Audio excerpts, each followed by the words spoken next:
આજે આપણે જવાનું હતું લલિયાણા, એટલે ભાઈ આપણને લલિયાણા મૂકવા આવ્યા. શાબાશ બેટા. લલિયાણા આવીને આપણે પી લીધી ચા અને પછી આવી ગયા સમાધિ પર, અને અહીંયા આગળ આરતી ચાલુ હતી, એટલે આરતી લઈ અને પછી આપણે આવી ગયા બેનના ઘરે. અને બેનના ઘરે સેતુરનો ઝાડ હતો, એટલે હું ને જીજાજી સેતુર ઉતારવા માંડી ગયા, અને બેન આપણા માટે લઈ આવ્યા હતા આઈસ્ક્રીમ.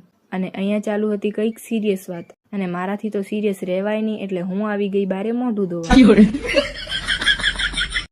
અને પછી આપણે જવાનું હતું જમવા, અને જીજાજીને જો એક ડીશ આપવા માટે કેટલા વાંકા ચૂકા મોઢા કરે છે. ભાઈ સાહેબ ये किस लाइन में आ गए आप? અને પછી આપણે બેસી ગયા જમવા. જમીને પછી મામી સાથે કરી લીધી થોડીક વાતો, અને પછી આવી ગયા માસીના ઘરે. પણ માસી તો ઘરે જ નહોતા, એટલે રાતે જ ખાટલા લઈને બેસી ગયા.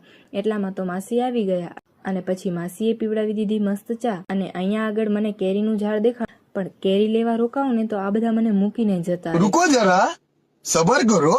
એટલે આપણે આવી ગયા મીઠી આમલી ખાવા માટે. અને અહીંયા આગળ મધ છે ને તોય મારી મમ્મી મીઠો લીમડો લે છે. અને પછી નાનાના ઘરે આવી અને ખાઈ લીધી ગુલ્ફી.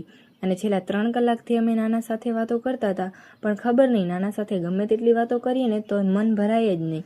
તો બસ આજ માટે આટલું જ. વિડીયો ગમ્યો હોય તો લાઈક, શેર ને સબસ્ક્રાઈબ કરવાનું ના ભૂલતા.